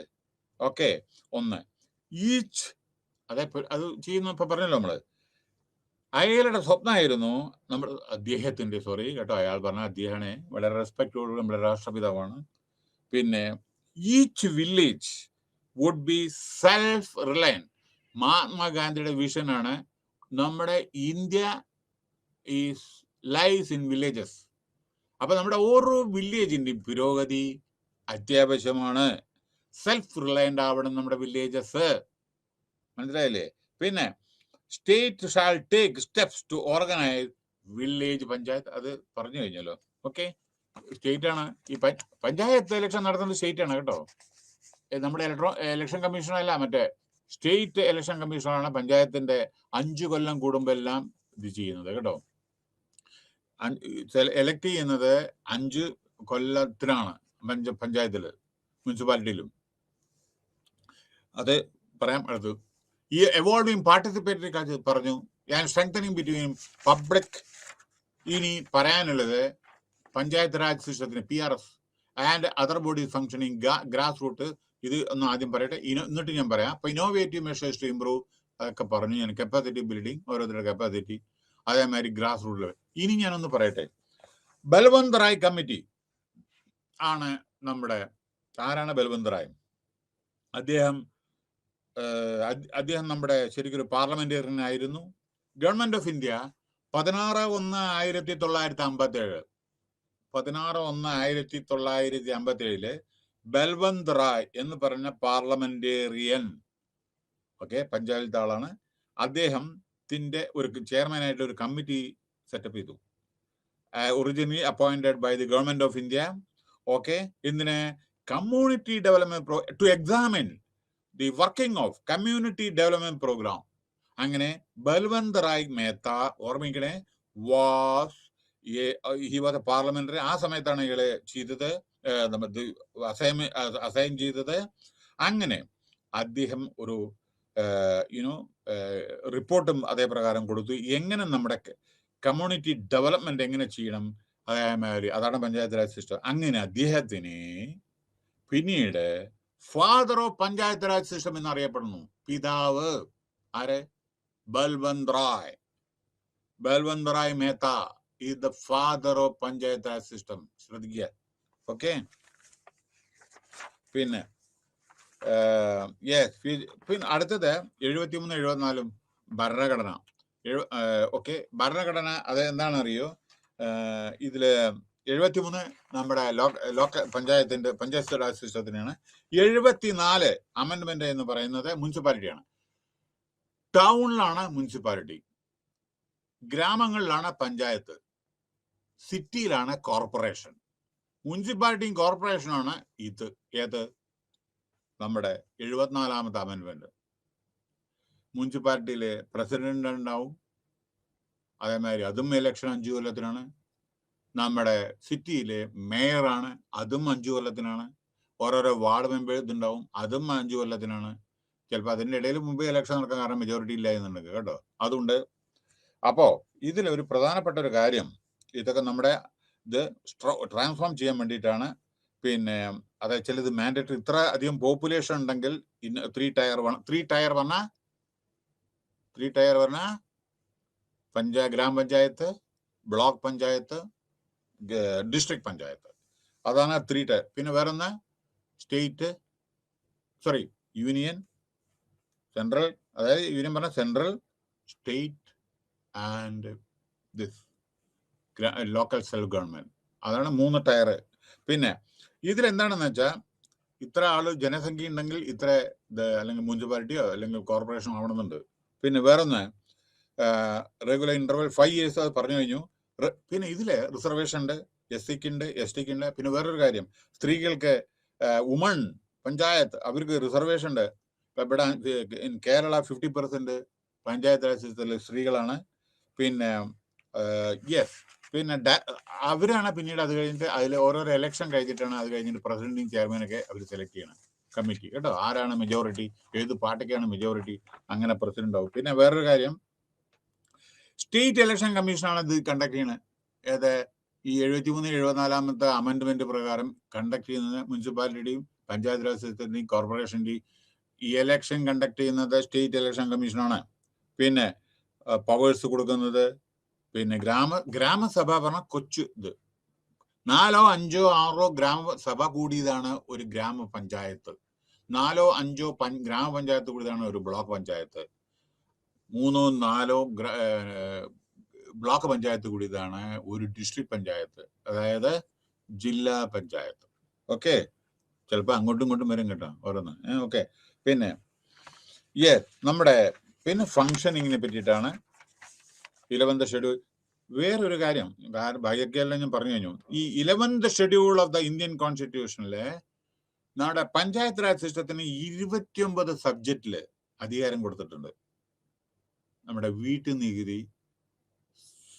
നമ്മുടെ കൊച്ചു കൊച്ചു ടോളില്ലേ, അങ്ങനെയുള്ള പല ഇതിലും വെൽത്ത് ടാക്സ്, അതേമാതിരി പല ഇതുണ്ടല്ലോ, മുനിസിപ്പാലിറ്റിയിൽ ഓരോ നികുതികളൊക്കെ ഉണ്ടല്ലോ, അത് പിരിക്കാൻ. അതേമാതിരി 29 സിനിമ ടിക്കറ്റ്, എന്റർടൈൻമെന്റ് ടാക്സ്, അങ്ങനെ പലതും ചെറിയ 29 ഇതിന് നമ്മുടെ 11th schedule of Indian constitution panchayat raj സിസ്റ്റത്തിന് അധികാരം കൊടുത്തിട്ടുണ്ട്. നികുതികളൊക്കെ, കൊച്ചു കൊച്ചു നികുതികളൊക്കെ ഇല്ലേ, അത് മനസ്സിലായില്ലേ? പറയട്ടെ, ഏതാ നികുതി? പിന്നെ നോക്കൂ, ട്രേഡ് ലൈസൻസ്, കൊച്ചു ഇത് നമ്മൾക്ക് ബിസിനസ് നടത്തണം വിചാരിക്കുക, അതിന് ലൈസൻസ് എടുക്കണ്ടേ? Trade licence. അല്ലാണ്ട് വലിയ ഫാക്ടറി ആണെന്ന് വെച്ചാൽ ഫാക്ടറി ഇത് വരെ പോവും. ചെറിയ കൊച്ചു ഫാക്ടറികൾ, അത് കടകളും മറ്റേതൊക്കെ ഉണ്ടല്ലോ, റെസ്റ്റോറൻറ്റ്, സിനിമാ തിയേറ്റർമാർ, ഇത് അതേമാതിരി പലതും എന്റർടൈൻമെന്റ്, പലതും ക്ലബ്ബ്, ഇതൊക്കെ അതിലെല്ലാം പഞ്ചായത്തിൽ പോകും പൈസ. അതാണ് പറഞ്ഞത് 29 സബ്ജക്റ്റിന്. പിന്നെ വേറൊരു കാര്യം, ഇത് എല്ലാം ഓവറോൾ സൂപ്പർവിഷൻ ചെയ്യുന്ന ഡിസ്ട്രിക്ട് കളക്ടറാണ് കേട്ടോ. ഇത് പ്രോപ്പറായി ചെയ്യുന്നുണ്ടോ, ഫണ്ട് പ്രോപ്പറായി അലക്കേറ്റണെങ്കിൽ ഡിസ്ട്രിക്ട് കളക്ടറാണ്. ഒരു ഡിസ്ട്രിക്റ്റിൽ എത്ര ഇതുണ്ട്, പഞ്ചായത്തിന്റെ ഇതൊക്കെ നോക്കേണ്ടത് അയാളല്ലേ നമ്മുടെ ജില്ലാ അധികാരി. കാരണം അത് അയാൾക്ക് എക്സിക്യൂട്ടീവ് പവറാണ്, മറ്റേത് എലക്റ്റഡ് ആണ്, മനസ്സിലായില്ലേ? പക്ഷെ ഓവറോൾ അയാൾ അദ്ദേഹം നോക്കണം. കാരണം പൈസ ഇതൊക്കെ അങ്ങോട്ടും ഇങ്ങോട്ടും ഇതല്ലേ, കറപ്ഷനോ അല്ലെങ്കിൽ വേറെ എന്തെങ്കിലും, അല്ലാണ്ട് ഹോസ്പിറ്റലിൽ മരുന്നുണ്ടോ അല്ലെങ്കിൽ വേറെ എന്തെങ്കിലും ഉണ്ടോ, അങ്ങനെ പല കാര്യങ്ങളും നോക്കണമെന്നുണ്ടല്ലോ, അതൊക്കെ. അതെ. പിന്നെ ഇനി അടുത്തത്, പിന്നെ SC/ST ഞാൻ ആൾറെഡി പറഞ്ഞു, ഇതിലൊക്കെ റിസർവേഷൻ ഉണ്ട്. ഓക്കെ, അടുത്തത് പറയാൻ പോകുന്നത് എവോൾവിങ് പാർട്ടിസിപ്പേറ്ററി കൾച്ചർ, അതെല്ലാം പറഞ്ഞു, ഇന്നോവേറ്റീവ് സ്വതന്ത്ര കോർഡിനേഷൻ. ഇനി ഇതിൽ ഒരു പോയിന്റ് പറയാനുള്ളത്, ഇവിടേത് നമ്മുടെ പഞ്ചായത്ത് രാജ് സിസ്റ്റത്തിനെ നമുക്ക് സ്ട്രെങ്തൻ ചെയ്യേണ്ടി ഇരിക്കുന്നു. അതിൽ എത്രയാണ്, ഒരു ഫിഗർ ഉണ്ട് കേട്ടോ, ഒരു മിനിറ്റ്. 18 സബ്ജക്റ്റില് മുനിസിപ്പൽ കോർപ്പറേഷനിൽ, 18 സബ്ജക്റ്റില് ഇത് അർബൻ ലോക്കൽ ബോഡീസ്, അതായത് 74ാമത്തെ അമെന്റ്മെന്റില് 18 സബ്ജക്റ്റ് അതിലാണ്, അവർക്കാണ് അർബൻ ലോക്കൽ ബോഡീസ്, മുനിസിപ്പാലിറ്റിക്ക് മുനിസിപ്പൽ കോർപ്പറേഷനും. ഓക്കെ, ഇനി ഒന്ന് പറയട്ടെ, വേറെ ഒക്കെ ലേക്കോ ക്ലാരിറ്റി അതവിടെ ഇരിക്കട്ടെ. പിന്നെ നമ്മുടെ പഞ്ചായത്ത് രാജ് സിസ്റ്റത്തിനെ നമ്മൾ ഇത് ചെയ്യണം, ഇന്നോവേറ്റീവ് മെഷേഴ്സ് വേണം. ഇതൊക്കെ ഉണ്ടായാൽ പോരാ, പല പല നല്ല നല്ല കാര്യങ്ങൾ ചെയ്യണം, സ്ട്രെങ്തൻ ചെയ്യണം, കപ്പാസിറ്റി ബിൽഡ് ചെയ്യണം, കോർഡിനേഷൻ വേണം, സഹകരണം അത്യാവശ്യമാണ്. പിന്നെ യെസ്, അർബൻ ലോക്കൽ ബോഡീസ്, അതാണ് നമ്മുടെ അർബൻ ഇതിന്റെ മുനിസിപ്പാലിറ്റിയുടെ. അപ്പോൾ അതിൻ്റെ ചില പ്രശ്നങ്ങളുണ്ട് കേട്ടോ. അതായത് പൈസ കമ്മിയാണ്, എക്സ്പെൻഡിച്ചർ കൂടുതലാണ്, അവരുടെ ഇൻകം കമ്മിയാണ്, പിന്നെ irregular disbursement of octroi compensation, കിട്ടുന്ന നികുതി അത് തിരിച്ചു അവർക്ക് കൊടുക്കണ്ടേ, ഗവൺമെന്റ് അങ്ങോട്ട് കൊടുക്കണ്ടേ, അതൊക്കെ ഇറഗുലർ ആണ്. പിന്നെ പൂവർ അക്കൗണ്ടിങ്, ഓഡിറ്റിങ് മോശമാണ്, സോഷ്യൽ ഓഡിറ്റ് ഇല്ല. അപ്പൊ എന്താണ് പൈസ ചെയ്യണമെന്ന് പോലും അറിയുന്നത്, എവിടേക്കാ പൈസ പോയി, അല്ലെങ്കിൽ കുഴി കുത്തി, അല്ലെങ്കിൽ വേറെ ഒന്നും ചെയ്തു, കനാൽ ഉണ്ടാക്കി, അല്ലെങ്കിൽ കനാലിലത്തെ മറ്റേത് പറയാന്നല്ലാതെ അതിന്റെ സോഷ്യൽ ഓഡിറ്റ് ഇല്ല. ചിലപ്പോ mounting arrears of payment, bill കൂടിക്കൊണ്ടിരിക്കുന്നു, പൈസ കൊടുക്കുന്നില്ല കോൺട്രാക്ടർമാർക്ക്, അപ്പൊ റോഡ് നന്നാക്കുന്നില്ല. പിന്നെ ഡിസ്ട്രിക്ട്, പിന്നെ DPC, ഡിസ്ട്രിക്ട് പ്ലാനിംഗ് കമ്മിറ്റി ഉണ്ട്, ഹെഡഡ് ബൈ ദ കലക്ടർ, അതുണ്ട്. പിന്നെ റിസർവേഷനെ പറ്റിയിട്ട് ഞാൻ ആൾറെഡി പറഞ്ഞു, ഇതാണ്. അടുത്തത് decentralisation has family been established both in rural as well as urban area, പറഞ്ഞു. ഡീസെൻട്രലൈസ് ഇതെല്ലാം ഞാൻ പറഞ്ഞതാണ്. ഓക്കെ, അടുത്തത് 14 inclusive and participative governance, conduct of citizen participation. നമ്മുടെ പാർട്ടിസിപ്പേഷൻ ഇൻക്ലൂസീവ്, എന്താ ഇൻക്ലൂസീവ്, എക്സ്ക്ലൂസീവ്, അത് നമ്മുടെ നമ്മുടെ ഗവൺമെന്റ് ചെയ്യേണ്ട ചില കാര്യങ്ങളുണ്ട്. അതായത് കുട്ടികളുടെ 14 വയസ്സായ കുട്ടികൾക്ക് ഫ്രീ എഡ്യൂക്കേഷൻ ഗവൺമെന്റ് ചെയ്യേണ്ടതാണ്, ഡെലിഗേറ്റ് ചെയ്യാൻ പറ്റില്ല, അത് ചെയ്യണം. ഓക്കെ, പിന്നെ പാർട്ടിസിപ്പേറ്റീവ് ഗവേണൻസ് പറഞ്ഞു, ബാക്കി ഇൻക്ലൂസീവ് ആൻഡ് പാർട്ടിസിപ്പേറ്റീവ് ഗവേണൻസ് അതും പറഞ്ഞു. അടുത്ത് ഇതില് in the past few decades there has been a rising concern in advancing sustainability for development. അപ്പൊ നമ്മുടെ ഡെവലപ്മെന്റ് പ്രോപ്പർ ആണോ, റൈറ്റ് ഡയറക്ഷൻ ആണോ പോണെന്ന് അറിയണ്ടേ. അതായത് പൈസ വേണം, ഡയറക്ഷൻ വേണം, പൊളിറ്റിക്കൽ വില്ല് വേണം, അല്ലേ, ഗവൺമെന്റ് സ്റ്റേറ്റും സെൻട്രലും തമ്മിൽ കോടി റിലേഷൻ വേണം, ഇതൊക്കെ അത്യാവശ്യമാണ് കേട്ടോ, ഇല്ല എന്നല്ല പറയുന്നത്, ഇതൊക്കെ അത്യാവശ്യമാണെന്നാ പറയുന്നത് കേട്ടോ. Clean environment always you take in A positive വേ കേട്ടോ. ഇതൊക്കെ അത്യാവശ്യമാണെന്നാണ് ഞാൻ പറയുന്നത്. ക്ലീൻ എൻവയോൺമെന്റ് പറയേണ്ട ആവശ്യമില്ലല്ലോ, പറഞ്ഞു എത്രയോ ഞാൻ. പോവർട്ടി ഇറാഡിക്കേറ്റ് ചെയ്യണം. ദാരിദ്ര്യമുണ്ടെങ്കിൽ ബുദ്ധിമുട്ടാണ്, രാഷ്ട്രത്തിന് പറ്റില്ല. ഡെവലപ്മെന്റ് ദാരിദ്ര്യം ഉണ്ടെങ്കിൽ എവിടെ ഡെവലപ്പ് ചെയ്യാൻ പറ്റണ കൂടുതൽ? Peace without fear. പിന്നെ ഗാന്ധിജിയുടെ സ്വപ്നമാണ് എന്ത്? പോവർട്ടി ഇറാഡിക്കേഷൻ, സമാധാനം. നമുക്ക് ഇന്ത്യ, നമ്മളെ നോൺ വയലൻസിൽ സ്വാതന്ത്ര്യം കിട്ടിയ ഏക രാജ്യമാണ് ഇന്ത്യ. വാറിന് നമ്മൾ പ്രോത്സാഹിപ്പിക്കുന്നില്ല. നമ്മൾ ഇന്നത്തെ വരെ ഒരു മറ്റുള്ള രാജ്യങ്ങളുടെ അടുത്ത് പോയിട്ട് അവരുടെ ബൗണ്ടറിയിൽ പോയി ഇതില് ബോർഡറിൽ പോയിട്ടോ അല്ലെങ്കിൽ അവരുടെ രാജ്യത്തിന്റെ ഉള്ളിൽ പോയിട്ട് യുദ്ധം ചെയ്തിട്ടില്ല ഇന്ത്യ. മറ്റുള്ള രാജ്യങ്ങളായിട്ടോ അല്ലെങ്കിൽ രാജ്യങ്ങളെ നമ്മൾ കീഴടക്കാനോ അങ്ങനെയൊന്നും പോയിട്ടില്ല. ഇങ്ങോട്ട് ഉപദ്രവിച്ചാൽ നമ്മൾ തടുത്തിരുത്തും, അങ്ങനെയല്ലേ? അപ്പോ വളരെ പീസ്ഫുൾ ആയിട്ട് ജീവിക്കുന്ന ഒരു ജനസമൂഹമാണ് ഇന്ത്യയുടെ. So with multiple centres of power and layers in, ഇതൊക്കെ വളരെ ഓരോരോ ഘടനകൾ, ഡിസിഷൻ മേക്കിംഗ്. അപ്പോൾ ഡിസിഷൻ മേക്കിംഗ് വളരെ നമുക്ക് ഉപകാരപ്രദമാവുന്നു. Different ways is been explored to strengthen democracy. ഇതെല്ലാം നമ്മുടെ ഡെമോക്രസിയെ സ്ട്രെങ്തൻ ചെയ്യുന്നതാണ്. പിന്നെ context of Indian citizen participation in India, inclusive governance എന്ന് പറയാം. ഭരണഘടനാ ഫ്രെയിംവർക്ക്, ഭരണഘടനയിൽ ചിലത് നമ്മുടെ അടങ്ങിയിട്ടുണ്ട്, പറയാൻ എന്താണെന്ന്. ഓക്കെ, അപ്പൊ നോക്കുള്ളൂ. അതിന് മുമ്പ് ഞാൻ ഒരു കാര്യം പറയട്ടെ. Doctor Abdul Kalam, father of missile programme in India. ഞാൻ വേണ്ടത് ഇമ്പോർട്ടന്റ് കാര്യങ്ങൾ എന്നൊന്ന് പറയട്ടെ. അദ്ദേഹം അറിയാലോ, doctor Abdul Kalam, missile man. Okay, അദ്ദേഹം പറയണ്ടായി നമ്മുടെ പ്രസിഡന്റ് ഓഫ് ഇന്ത്യ. എത്രയോ പ്രസിഡന്റ് ഉണ്ടായിരുന്നു നമ്മുടെ ഇന്ത്യയിൽ അല്ലേ? അബ്ദുൽ കലാമിന്റെ പ്രസിഡന്റ്ഷിപ്പ് ഒരു ഡിഫറെന്റ് ആണ്, മനസ്സിലായില്ലേ? കാരണം അത്രയധികം ഇത്ര മറ്റുള്ളൊരു കോമ്പറ്റന്റ് അല്ലാന്നല്ല ഞാൻ പറയുന്നത് കേട്ടോ. വളരെ കോമ്പറ്റന്റ് ആയിട്ടുള്ള ഒരാളാണ്. അദ്ദേഹത്തിന്റെ വീട് എത്ര ബുക്ക് എഴുതിയെന്ന് അറിയാം നമുക്ക്. നിയർലി 100 PhD ഉണ്ട് അദ്ദേഹത്തിന്, 40. പിന്നെ ബാക്കി പറഞ്ഞു എനിക്ക് ഇനി ഒരു ഡോക്ടറേറ്റ് ഒരാളും തരണ്ടാവുന്നു. കാരണം അത് സ്വീകരിക്കാനും കനഡയിലും ഫ്രാൻസിലും ജർമ്മനിയിലൊക്കെ പോകണം. അയാൾ പറഞ്ഞു എനിക്ക് ആവശ്യമില്ല എന്ന്. അത്ര ഹോണറി ഇതാണ് അദ്ദേഹത്തിന്റെ. എത്ര ബുക്കാണ് അയാളുടെ ബുക്ക് വായിച്ചാൽ തന്നെ നമുക്ക് സ്റ്റാർട്ട് ചെയ്ത എൻഡ് വരുന്നത്. ഞാനൊക്കെ എത്രയോ book, of course I was working in his department actually, അത് വേറെ കാര്യം. പക്ഷെ അദ്ദേഹത്തിന്റെ ബുക്ക് ഇരുന്ന് എഴുതിയിട്ട് എഴുതാൻ അത്ര ഇൻസ്പിറേഷൻ ആണ്. വളരെ റെയർ, സിമ്പിൾ ലാംഗ്വേജ്. ഏത് കൊച്ചുകുട്ടിക്കും വായിച്ചാൽ മനസ്സിലാവും. പക്ഷേ രാഷ്ട്ര സേവനത്തിന് മുൻഗണന കൊടുത്തിട്ടാണ്. അതായത് വളരെ വളരെ simple living, high thinking. Okay, അപ്പൊ നമ്മുടെ ഭരണഘടന, അപ്പൊ അദ്ദേഹത്തിന്റെ അഭിപ്രായം കേട്ടോളൂ. നമ്മുടെ പൊല്യൂഷൻ, പ്രോസ്പെരിറ്റി വിത്തൗട്ട്, നോക്കൂ അദ്ദേഹം പറയുന്ന ഒന്ന് ശ്രദ്ധിക്കൂ. Clean environment without pollution, prosperity without poverty, peace without fear of war, and happy place to live for all citizens in the world. What is needed is the participation of multiple nations, multiple institutions, and people from across the globe towards common objectives. ചില common ഒബ്ജക്റ്റീവിന് വേണ്ടിയിട്ട് നോക്കൂ, nuclear weapon വളരെ അപകടകരമായിട്ടുള്ള സീനാണ്. അതിനൊക്കെ common ആയിട്ട് ആളുകളെ ഒരു understanding ഉണ്ട്, എഗ്രിമെന്റ് ഒക്കെ, മനസ്സിലായോ? അല്ലാണ്ട് പെട്ടെന്ന് അങ്ങോട്ട് പോയിട്ട് അങ്ങോട്ട് ചെയ്യാൻ ബോംബിടാൻ പറ്റില്ല. കാര്യം മനസ്സിലായില്ലേ? ലോകത്തിൽ ഇതൊക്കെ ചില സംഘടനകളൊക്കെ ഉണ്ട്, അസോസിയേഷൻ ഇതൊക്കെ ഉണ്ട്. പിന്നെ വാട്ട് ഈസ് നീഡഡ് ഈ the participation of multiple nation, multiple institutions, അതേമാതിരി കോമൺ ഒബ്ജക്റ്റീവ്സ്, അതേമാതിരി. അപ്പൊ അദ്ദേഹത്തിൻ്റെതാണ് ഇൻ എ ഡെവലപ്പിംഗ് കൺട്രിയുടെ കോണ്ടക്സ്റ്റ് പ്രകാരം there has been a considerable shift in widening scope of people's participation in governance structures that are transparent and accountable.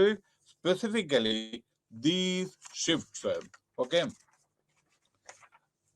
intended to accelerate changes in the fundamental structure of functioning of the state from a close. അത് എന്താണെന്ന് ഞാൻ പറഞ്ഞുതരാം. Okay, നോക്കൂ, നമ്മുടെ fundamental structure of functioning of A state.